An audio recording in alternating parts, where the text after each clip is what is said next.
Welcome to NML news channel.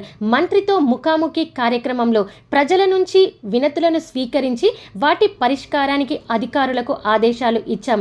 ఎక్కువ మంది ఇందిరమ్మ ఇల్లు, కొత్త రేషన్ కార్డు మంజూరు చేయాలని కావాలని కోరుతున్నారు.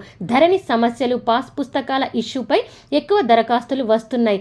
దశల వారీగా ఇందిరమ్మ ఇండ్లను లబ్ధిదారులకు మంజూరు చేస్తాం. గ్రూప్ 1 విషయంలో కోర్టు తీర్పును గౌరవిస్తాం. కోర్టు తీర్పును పరిశీలించి ప్రభుత్వం తగు నిర్ణయం తీసుకుంటుంది. 10 ఏళ్ల గ్రూప్ 1 నిర్వహించలేని అసమర్థత గత బీఆర్ఎస్ ప్రభుత్వానిది.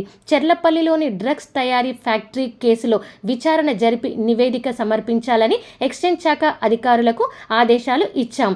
నివేదిక ఆధారంగా సంబంధిత అధికారులపై చర్యలు తీసుకుంటాం. అంటే ఇందిరమ్మ ప్రభుత్వం, ఇందిరమ్మ పాలన వస్తే ప్రజలకు చెప్పినటువంటి ప్రతి అంశం పట్ల ప్రజా సమస్యల పరిష్కారం కోసం కృషి చేస్తామని చెప్పడం జరిగింది, అమలు చేస్తామని చెప్పడం జరిగింది. అందులో భాగంగానే ఈనాడు కేవలం సెక్రటేరియట్కే పరిమితం కాకుండా, మామా నియోజకవర్గాలుగా పరిమితం కాకుండా, ప్రజలు అటు ప్రజాభవన్లో ఎవరొచ్చినా, రాష్ట్రం నలుమూల నుంచి ఎవరొచ్చినా వాళ్ళకి విజ్ఞాపనలు స్వీకరించే ఏర్పాటు చేస్తాం. అట్లాగే కాంగ్రెస్ పార్టీ పరంగా రాష్ట్రంలో ఉన్న వాళ్ళు ఎవరు గాంధీ భవన్కి వచ్చినా వాళ్ళ యొక్క విజ్ఞాపనల్ని, వినతులు స్వీకరించి వాటి పరిష్కారం కోసం సంబంధిత అధికారులతోటి వాళ్ళ సమక్షంలోనే మాట్లాడి వాళ్ళ సమస్యలు పరిష్కారం చేసే ప్రయత్నం చేస్తా ఉన్నాం.